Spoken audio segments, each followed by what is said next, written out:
हरे कृष्णा। श्रीमद् भागवतम चतुर्दश अध्याय श्रीकृष्ण तिरोधान लीला। श्लोक नंबर 1। श्रुत उवाच संप्रस्थिते द्वारकायां जीशो बन्धु दृदक्षया जातुं च पूर्णश्लोकस्य कृष्णस्य च विचिष्टितम्। অনুবাদ।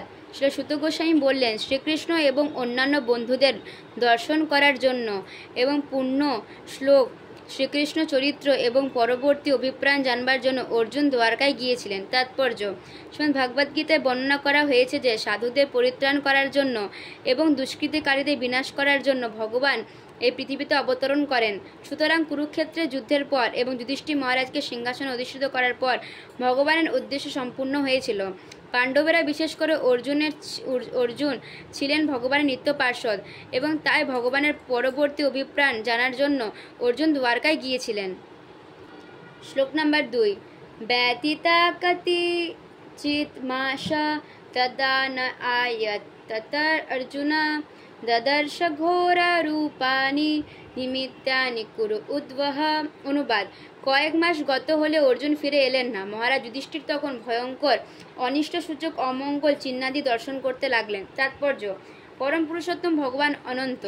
তিনি সবচেয়ে শক্তিমান সূর্যের থেকেও অধিক শক্তিশালী।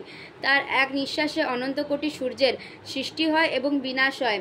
জড়জগতে সূর্যকে সমস্ত জড় শক্তি এবং সৃষ্টির উৎস বলে গণ্য করা হয় এবং সূর্যের প্রভাবেই আমরা জীবনে যা কিছু প্রয়োজন সব পেতে পারি। তাই এই পৃথিবীতে ভগবানের অবস্থানকালে আমাদের শান্তি এবং সমৃদ্ধি, বিশেষ করে ধর্ম এবং জ্ঞানের সমস্ত উপাদানগুলি পূর্ণরূপে প্রকাশিত হয়েছিল। ঠিক যেমন দ্যুতিময় সূর্যের উপস্থিতির প্রভাবে চতুর্দিকে আলোর বন্যা বয়। মহারাজ যুধিষ্ঠির তার রাজ্যে কয়েকটি অশুভ ইঙ্গিত দর্শন করেছিলেন এবং তাই তিনি দীর্ঘকাল অনুপস্থিত অর্জুনের জন্য উৎকণ্ঠিত হয়ে উঠেছিলেন এবং দীর্ঘকাল তিনি দ্বারকায় শুভ সংবাদও পাননি। তিনি শ্রীকৃষ্ণের অপ্রকটের আশঙ্কা করেছিলেন, তা না হলে ভয়ঙ্কর অশুভ ইঙ্গিতের কোনো সম্ভাবনা ছিল না। শ্লোক নাম্বার 3। কালশ্চ চ গতিং রৌদ্রাং বিপর্যস্ততু ধর্মিণা পাপীয় সিংহিনাং বার্তা ক্রোধলোভা নৃতত্বনম। অনুবাদ। তিনি দেখলেন যে কালের গতি অত্যন্ত ভয়াবহ হয়ে উঠেছে। ঋতুগুলি ধর্ম বিপর্যস্ত হচ্ছে। ক্রোধ, লোভ ও মিথ্যা সমস্ত মানুষের প্রবৃত্তি হয়ে উঠেছে এবং সেই জন্য তারা পাপের পথ অনুসরণ করে জীবিকা নির্বাহ করতে আরম্ভ করেছে। তাৎপর্য: সভ্যতা যখন পরম পুরুষোত্তম ভগবানের প্রীতির সম্পর্ক থেকে বিচ্ছিন্ন হয় তখন ঋতু বিপর্যস্ত পাপ পথে জীবিকা নির্বাহ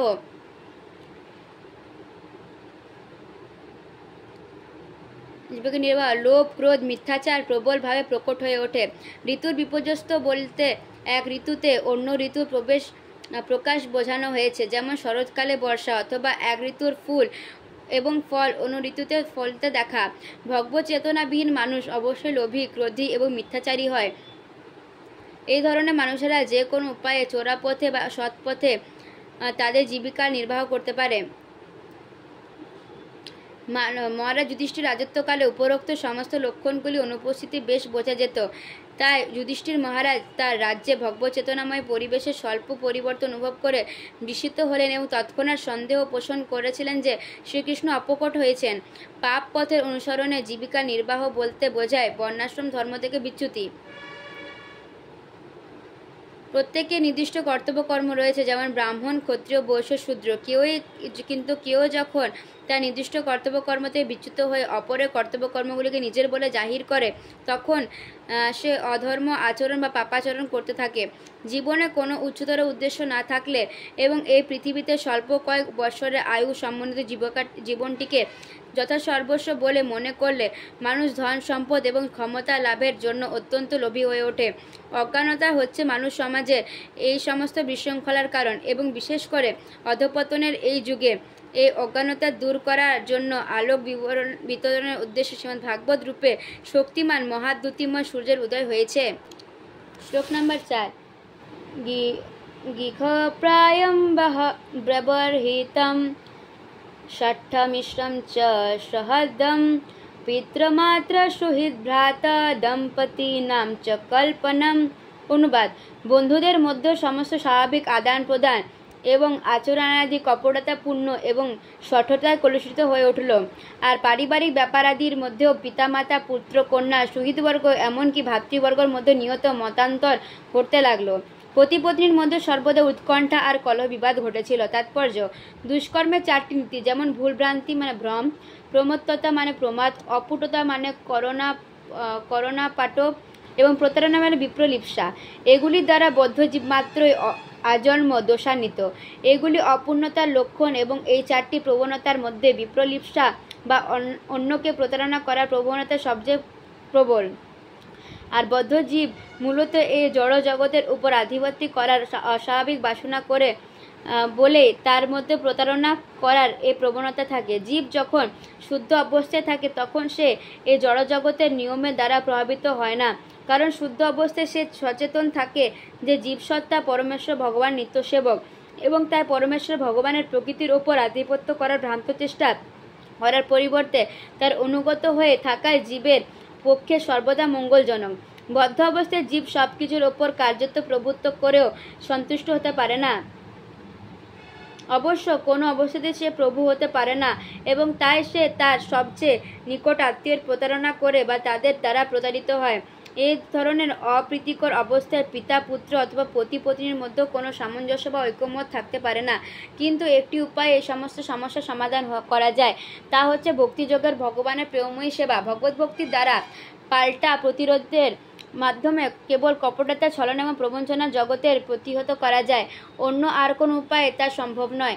এই সমস্ত বৈষম্য দর্শন করে যুধিষ্ঠির মহারাজ অনুমান করেছিলেন যে ভগবান শ্রীকৃষ্ণ পৃথিবী থেকে অপ্রকট হয়েছেন। শ্লোক নম্বর 5। নিমিত্বানাম অতি অরিষ্টানি কালে তু অনুগতে নিনাম লোভ আদি অধর্ম প্রকৃতি দৃষ্টা উবাচ অনুজম নিপৌ। অনুবাদ: কালক্রমে এমন হয়ে উঠল যে লোকেরা মোটামুটি লোভ, ক্রোধ আর দম্ভে রপ্ত হয়ে পড়েছিল। এই সব অশুভ লক্ষণাদি দেখে যুধিষ্ঠির মহারাজ তার ছোট ভাইকে বললেন। তাৎপর্য: এমন পুণ্যবান রাজা যুধিষ্ঠির সমাজে লোভ, ক্রোধ, প্রতারণা আদি অমানবিক লক্ষণাদির প্রাদুর্ভাব হতে দেখে তৎক্ষণাৎ বিচলিত বোধ করলেন। এই বিবরণ থেকে বোঝা যায় যে অধঃপতিত সমাজের এই সমস্ত দুর্লক্ষণাদি সেই সময় মানুষের কাছে ছিল অজানা এবং কলহের যুগ কলিযুগের অভ্যুত্থানের সঙ্গে সঙ্গে এইগুলি অভিজ্ঞতা তাদের কাছে বিস্ময়কর বোধ হয়েছিল। শ্লোক নম্বর 6। যুধিষ্ঠির উবাচ সম্প্রেষিত দ্বারকায়ং যিশু বন্ধু দিদৃক্ষয়া জ্ঞাতুঞ্চ পূর্ণ শ্লোকস্য কৃষ্ণস্য বিবেচিতম। অনুবাদ: মহারাজ যুধিষ্ঠির তার ছোট ভাই ভীমসেনকে বললেন, আমি অর্জুনকে তার বন্ধুদের সঙ্গে সাক্ষাৎ করার জন্য পরমেশ্বর ভগবান শ্রীকৃষ্ণের কর্মসূচি জানবার জন্য দ্বারকায় পাঠিয়েছিলাম। শ্লোক নম্বর 7। গতা সপ্তাধুনা মাস ভীমসেন তবানুজ নায়তিকস্য বা হেত নাহং বেদে দমঞ্জসা। অনুবাদ: 7 মাস হয়ে গেল সে গেছে, তবু এখনো সে ফিরে এলো না। সেখানে কি হচ্ছে তা আমি কিছু জানতে পারছি না। শ্লোক নম্বর 8।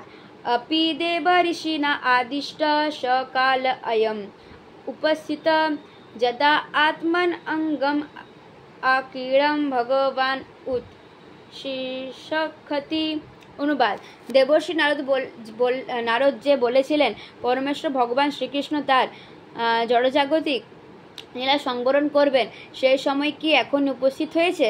ভগবান কি পৃথিবী থেকে অপ্রকট হতে চলেছেন? তাৎপর্য: আমরা পূর্বে যে বহুবার আলোচনা করেছি, পরপুরুষোত্তম ভগবান শ্রীকৃষ্ণের বহু অবতার রয়েছে এবং তারা প্রত্যেকে যদিও সমশক্তি সম্পন্ন, তথাপি তারা বিভিন্ন ক্রিয়া সম্পাদন করে থাকেন।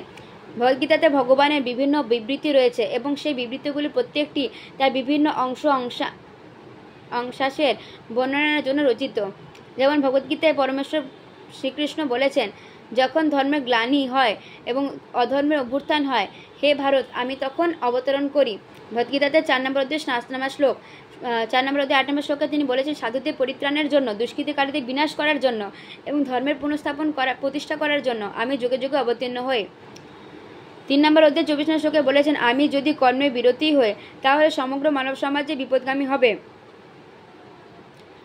আমি অবাঞ্ছিত জনগণ সৃষ্টি অর্থাৎ বর্ণাসংকরণের কারণ হব এবং তার দ্বারা আমি সমস্ত শান্তিপূর্ণ ও সদাচারী জীবের শান্তি নষ্ট করে ফেলব।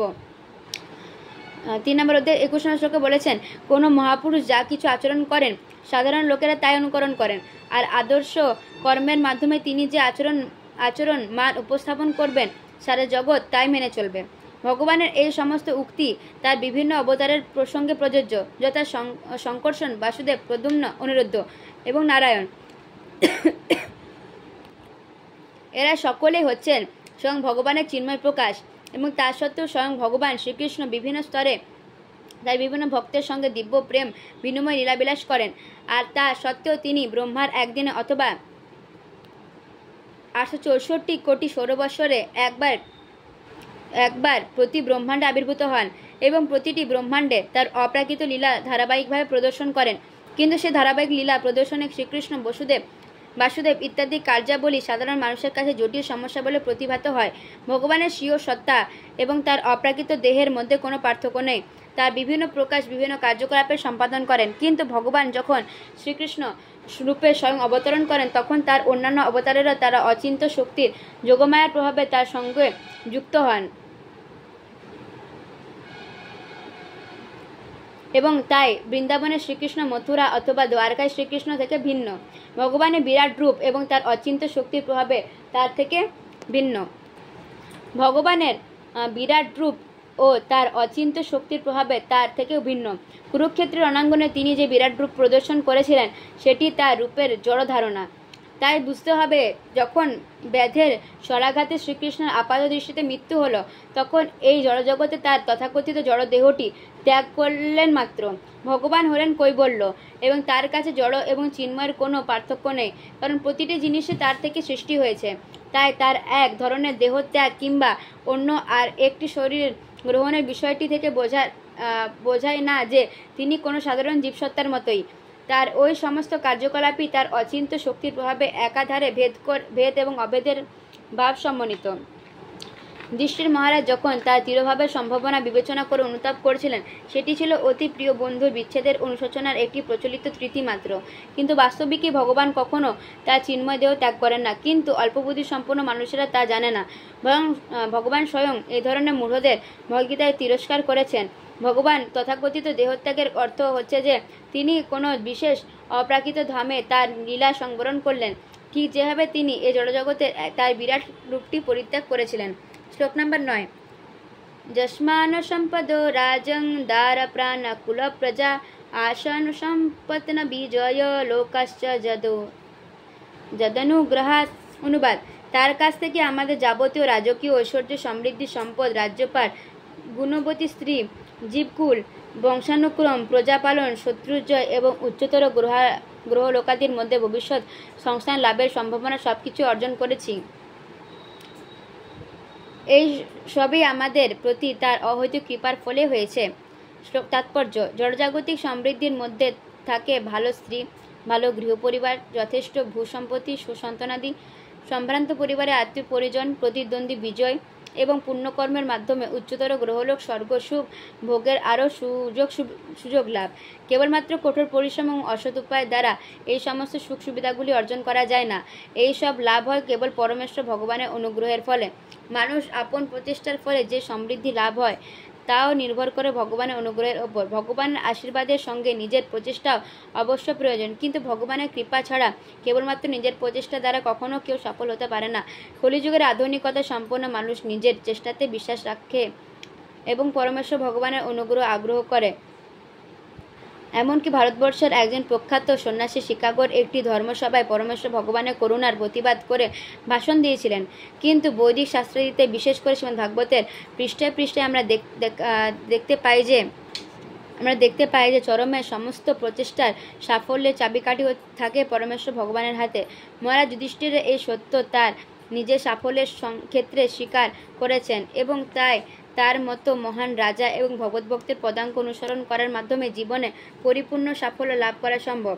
ভগবানের অনুমোদন ব্যতি রেখে যদি সাফল্য লাভ করা যেত তাহলে কোনো ডাক্তারই রোগীর রোগ নিরাময়ের ব্যর্থ হতেন না।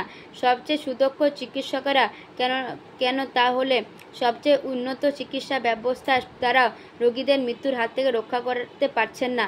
আবার কোনো ক্ষেত্রে বিনা চিকিৎসায় ভয়ঙ্কর রোগাক্রান্ত মানুষ সুনিশ্চিত মৃত্যুর হাত থেকে রক্ষা পাচ্ছেন। সুতরাং সিদ্ধান্ত হচ্ছে এই যে শুভ বা অশুভ উভয় পরিণতি নির্ভর করে ভগবানের অনুমোদনের উপর। প্রতিটি সফল মানুষের কর্তব্য হচ্ছে সে যা কিছু অর্জন করছে তার জন্য পরমেশ্বর ভগবানের প্রতি কৃতজ্ঞতা বোধ করা। শ্লোক নম্বর 10। পশ্চাৎপতান্ন ব্যগ্র দিব্যান ভূমান সদহিতকান দারুণং সংশোতো দুরাদয়ং নো বুদ্ধি মোহনম। অনুবাদ: দেখো দেখো হে নরব্যাঘ্র, গ্রহণ নক্ষত্রের প্রভাবজনিত আদি দৈবিক জাগতিক প্রক্রিয়া সম্ভূত আদি ভৌতিক এবং দৈহিক যন্ত্রণাদি থেকে উদ্ভূত আধ্যাত্মিক কত রকমের ভয়ঙ্কর উৎপাত উপস্থিত হচ্ছে, যা আমাদের বুদ্ধিকে আচ্ছন্ন করে অদূর ভবিষ্যতের বিপদাশঙ্কা ইঙ্গিত দিচ্ছে। তাৎপর্য: সভ্যতার জড়জাগতিক উন্নতি মানে হচ্ছে আদিদৈবিক আদিভৌতিক এবং আধ্যাত্মিক প্রভাবজনিত ত্রিতাপ দুঃখের প্রগতি। গ্রহ নক্ষত্রাদি আদি দৈবিক প্রভাবজনিত বহু প্রকার দুঃখ দুর্দশা রয়েছে, যেমন আধ্যাত্মিক তাপ, শীত, অতিবৃষ্টি অথবা অনাবৃষ্টি এবং পরিণামে দুর্ভিক্ষ, রোগব্যাধি, মহামারী। তার চরম পরিণামে দেহ এবং মনের বিষম যন্ত্রণা মানুষ ভোগ করে। মানুষের জড়বিজ্ঞানের প্রগতি এর ত্রিতাপ দুঃখ দূরীভূত করার ব্যাপারে কিছুই করতে পারে না। এগুলি হচ্ছে পরমেশ্বর ভগবান নির্দেশ মায়ার প্রভাবে জীবের দণ্ডভোগ। তাই ভগবদ্ভক্তির প্রভাবে নিরন্তর ভগবানের সঙ্গে সম্পর্কযুক্ত হওয়ার ফলে কেবল আমরা এই সমস্ত দুঃখ দুর্দশার হাত থেকে মুক্ত হয়ে নির্বিঘ্নে আমাদের মানবিক কর্তব্য কর্ম সম্পাদন করতে পারি। অসুরেরা অবশ্য ভগবানের অস্তিত্বে বিশ্বাস করে না, তাই ভগবানকে অস্বীকার করে তারা এই ত্রিতাপ দুঃখ থেকে মুক্ত হওয়ার উদ্দেশ্যে নিজেরাই নানা রকম পরিকল্পনা করে এবং প্রতি পদক্ষেপে তারা অকৃতকার্য হয়। ভগবদ্গীতাতে 7 নম্বর অধ্যায় 14 নম্বর শ্লোকে ভগবান স্পষ্টভাবে উল্লেখ করেছেন যে ত্রিগুণময়ী জড়া প্রকৃতির প্রভাব অতিক্রম করা অসম্ভব। কেবল ভক্তিভাবের মাধ্যমে ভগবানের শ্রীপাদপদে শরণাগত হওয়ার দ্বারাই সেই প্রভাব থেকে সহজে মুক্ত হওয়া যায়। শ্লোক নম্বর 11। উরুক অক্ষিবাহবমাহম স্ফুরন্তি অঙ্গ পুনঃ পুনঃ বেপথুচ অপি হৃদয়ে আরাধ্যন্তি বিপ্রিয়ম। অনুবাদ: আমার বাম উরু, বাম নয়ন, বাম বাহু সবে বারংবার স্পন্দিত হচ্ছে। আশঙ্কার আমার হৃদয় বারংবার কম্পিত হচ্ছে। এই সমস্ত অবাঞ্ছিত অমঙ্গলের সূচনা ইঙ্গিত করছে। তাৎপর্য: জড়জাগতিক অস্তিত্ব অবাঞ্ছিত বিষয় পরিপূর্ণ। যেসব জিনিস আমরা কামনা করি না, কোনো না কোনো উচ্চতর শক্তির প্রভাবে সেগুলি জোর করে আমাদের জীবনে আরোপিত হয় এবং আমরা দেখতে পাই না যে এই সমস্ত অবাঞ্ছিত ব্যাপারগুলি সব জড়া প্রকৃতির 3 গুণের অধীন। যখন আমরা মানুষের চোখ, হাত আর উরু বারবার কম্পিত হয়, তখন বুঝতে হবে যে কোনো অমঙ্গলজনক ঘটনা ঘটতে যাচ্ছে। এই সমস্ত অবাঞ্ছিত ঘটনাগুলিকে দাবানলের সঙ্গে তুলনা করা হয়েছে। কেউই বনে আগুন লাগাতে যায় না, কিন্তু আপনা থেকে বনে আগুন জ্বলে ওঠে এবং বনের সমস্ত প্রাণীদের অচিন্তনীয় দুঃখ দুর্দশার সৃষ্টি হয়। মানুষের কোনো চেষ্টায় এই অগ্নি নির্বাপন করতে পারে না। ভগবানের কৃপার প্রভাবে কেবল সেই অগ্নি নির্বাপন করা যেতে পারে। তিনি মেঘ পাঠিয়ে দেন অরণ্যে জল ঢালবার জন্য। তেমনি কোনো রকম পরিকল্পনা দ্বারা মানুষ তার অবাঞ্ছিত ঘটনা প্রস্তুত ত্রিতাপ দুঃখের নিবৃত্তি সাধন করতে পারে না। ভগবানের কৃপার প্রভাবে কেবল সেই সমস্ত দুঃখ দুর্দশা দূরীভূত হতে পারে যিনি তার প্রতিনিধিকে পাঠান মানুষের দিব্য জ্ঞান প্রদান করার জন্য, এবং তার ফলে তাদের সমস্ত দুঃখ দুর্দশা থেকে তারা মুক্ত হতে পারেন। শ্লোক নম্বর 12। শিবা এষা উদন্তম আদিতম। শ্লোক নম্বর 12। শিবা এষা উদন্তম আদিতম অবিরোতি অনল আননাম মামা অঙ্গ সারমেশ অয়ম অভিরেভতি অভিরুবত। অনুবাদ: হে ভীম, ওই দেখো ওই শৃগালী মুখ থেকে অনল উদ্গার করতে করতে উদীয়মান সূর্যের দিকে তাকিয়ে বিকট আর্তনাদ করছে, আর ওই কুকুরটা নির্ভয় চিত্তে আমার দিকে তাকিয়ে বিকটভাবে শব্দ করছে। তাৎপর্য: অদূর ভবিষ্যতে অবাঞ্ছিত কিছু ঘটনা ঘটার অশুভ ইঙ্গিত এগুলি। শ্লোক নম্বর 13। सस्ता कुवन्ति माम सभ्यं दक्षिणं पवश अपरे বাহাঞ্চ পুরুষ ব্যাঘ্র লক্ষ্যয়ে রুদত মম। অনুবাদ, হে ভীমসেন, পুরুষ ব্যাঘ্র এখন গাভীদের মতো উপকারী পশুরা আমার বাম দিক দিয়ে চলে যাচ্ছে এবং গদর্বদের মতো নিম্নজনীর অশুভ পশুরা আমাকে প্রদক্ষিণ করছে। আমার অশ্বগণ যেন আমাকে দেখে রোদন করছে বলে মনে হচ্ছে। শ্লোক নাম্বার 14। মৃত্যুদূত কপতো মূলক কম্পায়ন মনো প্রতুলুকা চ কুহানা বিশ্বম্বশূন্যম ইচ্ছত। অনুবাদ, দেখো এই পায়রাটিকে যেন যমদূত বলে মনে হচ্ছে। পেঁচা এবং তার প্রতিদ্বন্দ্বী কাকের কর্কশ স্বরে আমার হৃদয় কম্পিত হচ্ছে। মনে হচ্ছে তারা যেন সারা বিশ্ব ব্রহ্মাণ্ডকে শূন্য করে ফেলতে চাইছে। শ্লোক নাম্বার 15। ধূম্রাদিশ পরিধয় কম্পতে ভূষহাদ্রিভি নির্ঘাতস্য মহাস্তাতো শঙ্কচস্তন ইতুভি। অনুবাদ, দেখো ধূম্র কীভাবে আকাশে ঘুরে বেড়াচ্ছে। মনে হচ্ছে যেন পৃথিবী আর পাহাড় পর্বত কাঁপছে। শোনো, বিনা মেঘে বজ্রপাত হচ্ছে এবং দেখো নীল আকাশ থেকে বিদ্যুৎ নেমে আসছে। শ্লোক নাম্বার 16। বায়ুবর্তী খরস্পর্শ রজসা বৃষজস্তমম অশীঘ্র বসন্তি জলদা ভীমচ্ছমি বসর্বত। অনুবাদ, ধূলি রাশিতে দিগন্ত অন্ধকার করে প্রচণ্ড বেগে বায়ু প্রভাবিত হচ্ছে। মেঘসমূহ অতি বিভৎস রূপে চতুর্দিকে রক্ত বর্ষণ করছে। শ্লোক নাম্বার 17। সূর্যহত প্রভং পশ্য গৃহ গ্রহমাদমিথো দিবি শাশঙ্কুলভূত গৌণ জলিতে ইবরোদশী। অনুবাদ, সূর্য কিরণ নিষ্প্রভ হয়ে যাচ্ছে এবং আকাশে গ্রহ নক্ষত্র গুলি পরস্পর যুদ্ধ করছে বলে মনে হচ্ছে। বিভ্রান্ত প্রাণীরা যেন অগ্নিতে প্রজ্বলিত হয়ে ক্রন্দন করছে। শ্লোক নাম্বার 18। নদ নদা চ খুভিতা সারাংশি চ মনাংশি চ ন জ্বলন্তি অগ্নি আজন কাল অয়ম কিম বিধাস্বতী। অনুবাদ, নদ নদী সরোবর জলাশয়াদি এবং মন সবই বিক্ষুব্ধ হচ্ছে। ঘৃতাহুতি প্রদানের অগ্নি আর প্রজ্বলিত হচ্ছে না। একই দুঃসম, জানি না কি ঘটতে চলেছে। শ্লোক নাম্বার 19। না পবন্তি স্তনা বশ্যা না দুহন্তি চ মাতর রুদন্ত সুমুখা গাবো ন হাসন্ত সভাব্রজে। অনুবাদ, গোবর্ষ সহ আর গোমাতারা স্তন পান করছে না। গাভীদের স্তন থেকেও আর দুগ্ধ দ্বারা বিগলিত হচ্ছে না। তারা অষ্টমুখী হয়ে দাঁড়িয়ে থেকে রোদন করছে এবং গোচারণ ভূমিতে বৃষগণ আর আনন্দ প্রকাশ করছে না। শ্লোক নাম্বার 20। দৈবতানি রুদন্তি বস্বদন্তি ঋচ্চলন্তি চ ইমজনাপদা গ্রাম পুরদ্বান করাশ্রমা হষ্টশ্রিয় নিরানন্দ কিমঘং দশয়ন্তি ন। অনুবাদ, মন্দিরে দেবপ্রতিমাগুলি যেন ঘর্মাক্ত কলেবরে রোদন করছেন। তারা যেন স্থান ত্যাগ করে চলে যেতে উদ্যত হয়েছেন। এই সমস্ত শহর, জনপদ, গ্রামাঞ্চল, খনি খামার, উদ্যান, আশ্রমাদি সবই যেন এখন শ্রীভৃষ্ট এবং নিরানন্দ হয়েছে। জানি না আরও কত বিপর্যয় আমাদের জন্য প্রতীক্ষা করে আছে। শ্লোক নাম্বার 21। মনো এত মহা উৎপাত নূনম ভগবত পদো অন্যান্য পুরুষ শিভ্রিহীনা ভূহত সৌভগা। অনুবাদ, এই সমস্ত অশুভ লক্ষণ দর্শন করে আমার মনে হচ্ছে যে আজ পৃথিবীর সৌভাগ্য বিনষ্ট হয়েছে। পরমেশ্বর ভগবানের পাদপদ্মের চরণচিহ্ন চিহ্নিত হওয়া সৌভাগ্য অর্জন করেছিল ধরিত্রী। এই সব লক্ষণাদি নির্দেশ করছে যে তা আর থাকবে না। শ্লোক নাম্বার 22।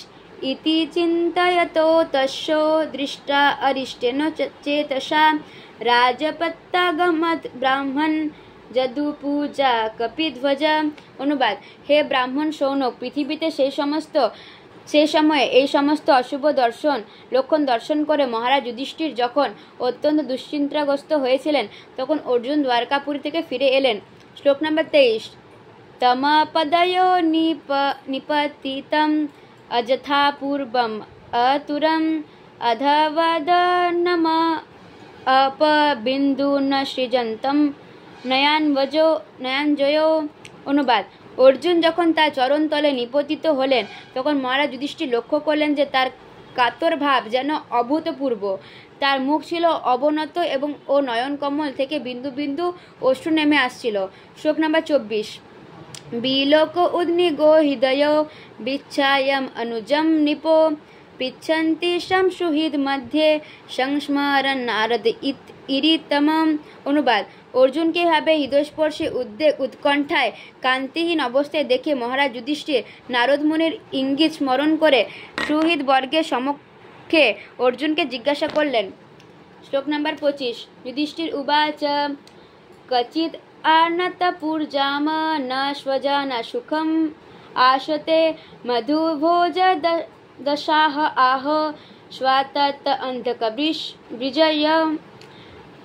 অনুবাদ: মহারাজ যুধিষ্ঠির জিজ্ঞাসা করলেন, ভাই আমাকে বলো, আমাদের বন্ধু বান্ধব আর আত্মীয় স্বজনেরা মধু ভোজ দর্শাহ আহ স্বাতত অন্ধক ও বৃষিরা অর্থাৎ যদুবংশের সকলে কুশলে আছেন তো? শ্লোক নম্বর 26।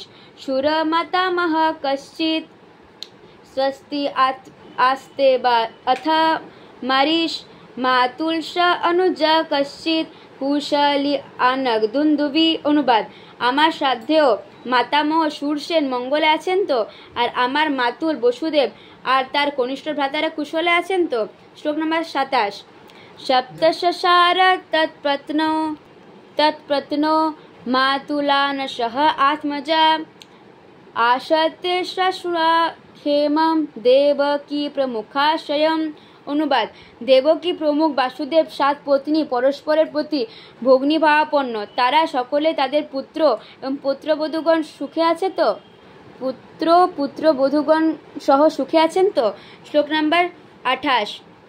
কশ্চিৎ রাজা আহুক জীবতি অসৎপুত্র অশ্চ অনুজা হৃদিক্ষসূত অত্রুর জয়ন্ত গদ শরণা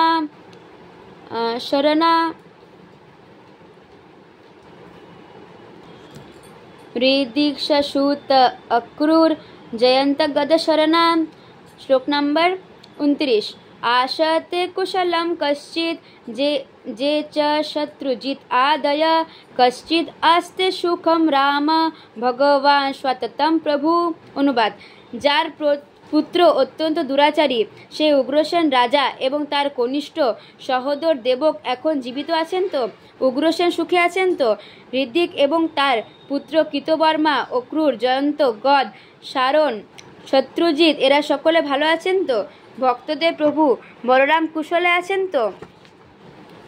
তাৎপর্য: পাণ্ডবদের রাজধানী হস্তিনাপুরে বর্তমান দিল্লির নিকটে অবস্থিত ছিল, আর উগ্রসেনের রাজধানী ছিল মথুরায়। দ্বারকা থেকে দিল্লিতে মানে হস্তিনাপুরে ফেরার সময় অর্জুন নিশ্চয়ই মথুরায় গিয়েছিলেন এবং তাই মহারাজ যুধিষ্ঠিরের পক্ষে মথুরায় রাজা কুশল সংবাদ নেওয়া স্বাভাবিক।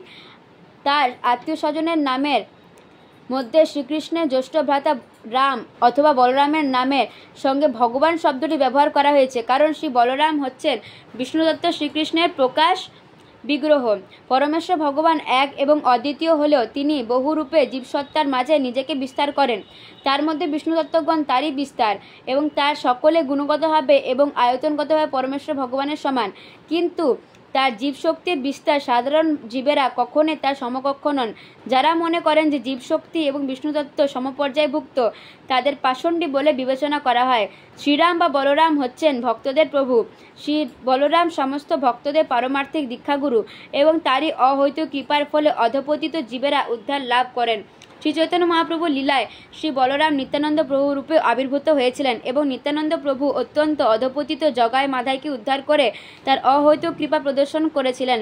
তাই এখানে বলরামকে বিশেষভাবে ভক্তদের প্রভু বলে উল্লেখ করা হয়েছে। তার দিব্য কৃপাতে কেবল পরমেশ্বর ভগবান শ্রীকৃষ্ণের কাছে যাওয়া যায় এবং তাই শ্রী বলরাম হচ্ছেন ভগবানের করুণার অবতার, গুরুতত্ত্ব শুদ্ধ ভক্তদের আশ্রয়। শ্লোক নম্বর 30। प्रद्युम्न सर्ववृषीणां सुखम आस्ते महारथ गंभीरय अनिरुद्ध वर्धते भगवान उत। অনুবাদ: বৃষি বংশের মহান সেনাপতি প্রদ্যুম্ন কেমন আছে? আর যুদ্ধে অতিশয় পরাক্রমশালী ভগবানের অংশ প্রকাশ অনিরুদ্ধ আনন্দে আছেন তো? তাৎপর্য: প্রদ্যুম্ন এবং অনিরুদ্ধ পরমেশ্বর ভগবানের অংশ প্রকাশ, এবং তাই তারাও বিষ্ণু তত্ত্ব। দ্বারকায় ভগবান বাসুদেবের তার অংশ প্রকাশ সংকর্ষণ প্রদ্যুম্ন এবং অনিরুদ্ধ সহ তার অপ্রাকৃত লীলাবিলাস করেন, এবং তাই তাদের প্রত্যেককে পরমেশ্বর ভগবান বলে সম্বোধন করা যায়, যা এখানে অনিরুদ্ধ সম্বন্ধে করা হয়েছে। শ্লোক নাম্বার 31। সুষেণ চারু দস্য চ জাম্ববতী সুতা অন্ন চকার্ষি প্রবরা সপুত্রা ঋষভ আদয়। অনুবাদ: সুষেণ, চারুদ্বেষ, জাম্বুবতীর পুত্র শাম্ব এবং শ্রীকৃষ্ণের অন্যান্য প্রধান পুত্রগণ ঋষিবাদী তাদের পুত্র সহ ভালো আছেন তো? তাৎপর্য: পূর্বে উল্লেখ করা হয়েছে 16,108 জন মহিষীর সঙ্গে শ্রীকৃষ্ণের বিবাহ হয়েছিল এবং তাদের প্রত্যেকে 10 জন করে পুত্র ছিল। সুতরাং শ্রীকৃষ্ণের 16,108 × 10 মানে 1,61,080 জন পুত্র ছিল। তারা সকলেই প্রাপ্তবয়স্ক হয়েছিলেন এবং তাদেরও বহু সন্ততি ছিল। এভাবে শ্রীকৃষ্ণের পরিবারের সদস্য সংখ্যা ছিল প্রায় 16,10,800 জন। ভগবান হচ্ছেন সমস্ত জীবের পিতা। সেই জীবসত্তার সংখ্যা অগণিত, তাই তাদের মধ্যে কেবল অল্প কয়েকজনে এই পৃথিবীতে ভগবানের অপ্রাকৃত দ্বারকা লীলায় অংশগ্রহণ করতে পেরেছিলেন। ভগবান যে এত সদস্য সমন্বিত তার বিশাল পরিবারের প্রতিপালন করেছিলেন, তাতে আশ্চর্য হওয়ার কিছুই নেই। আমাদের অবস্থার সঙ্গে ভগবানের অবস্থার তুলনা না করাই শ্রেয়। আমরা যখন ভগবানের অপ্রাকৃত মহিমা আংশিকভাবে হৃদয়ঙ্গম করতে পারি, তখন তার লীলার সত্যতা সহজে হৃদয়ঙ্গম করতে পারি। মহারাজ যুধিষ্ঠির যখন দ্বারকায় শ্রীকৃষ্ণের পুত্রাদি এবং পৌত্রদের কথা জিজ্ঞাসা করেছিলেন, তখন তিনি তাদের মধ্যে যার মুখ্য তাদের নামে উল্লেখ করেছিলেন, কারণ ভগবানের পরিবারের সমস্ত সদস্যদের নাম স্মরণ রাখা তার পক্ষে অসম্ভব ছিল। শ্লোক নাম্বার 32। तथा एव अनुचारो शौर्यश्रुतदेव उद्भवादय सुनन्दनन्द शीर्षन्न जे च अन्न सात्वत ऋषभा। श्लोक नंबर 33। अपि स्वति आशते सर्वे रामकृष्ण भुजाश्रया अपि स्मरन्ति कुशलम् अस्माकं बद्धशो हृदय।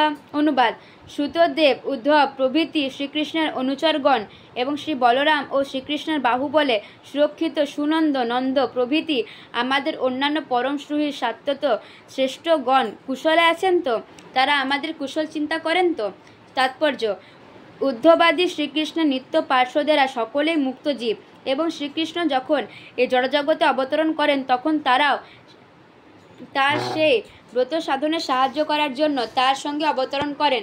পাণ্ডবেরা মুক্ত জীব, যারা এই পৃথিবীতে শ্রীকৃষ্ণের অপ্রাকৃত লীলায় তাকে সাহায্য করার জন্য তার সঙ্গে অবতরণ করেছিলেন। ভগবদ্গীতাতে 4 নম্বর অধ্যায় 8 নম্বর শ্লোকে উল্লেখ করা হয়েছে যে ভগবান এবং তার নিত্য পার্শ্বদেরা যারা ভগবানের মতনই মুক্ত যুগে যুগে এই পৃথিবীতে অবতরণ করেন। ভগবান তার সবই মনে থাকে, কিন্তু তার পার্শ্বদেরা মুক্ত হওয়া সত্ত্বেও ভগবান ততস্যা শক্তির হওয়ার ফলে তাদের পূর্বজন্মের কথা ভুলে যান।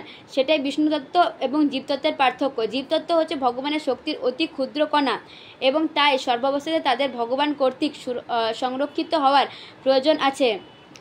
প্রয়োজন থাকে, আর ভগবানও তার নিত্য সেবকদের সর্বদাভাবে রক্ষা করে আনন্দিত হন। তাই মুক্ত আত্মারা কখনোই ভগবানের মতো মুক্ত বা শক্তিমান বলে নিজেদের মনে করেন না। পক্ষান্তরে তারা সর্বদাই তার জড় জগতে এবং চিৎ জগতে সর্বদাভাবে ভগবানের আশ্রয় আকাঙ্ক্ষা করেন। ভগবানের উপর মুক্ত জীবের এই নির্ভরশীলতা তাদের স্বাভাবিক বৃত্তি, কারণ মুক্ত আত্মারা হচ্ছেন অগ্নি স্ফুলিঙ্গের মতন, যার দীপ্তি অগ্নির সান্নিধ্যে থাকার ফলে প্রকাশ পায় স্বতন্ত্রভাবে। অগ্নি থেকে বিচ্ছিন্ন এবং স্বতন্ত্র হয়ে গেলে স্ফুলিঙ্গ নির্বাপিত হয়ে যায়, যদিও তার মধ্যে আগুনের গুণাবলী অথবা দীপ্তি সুপ্তভাবে বর্তমান থাকে। তাই যারা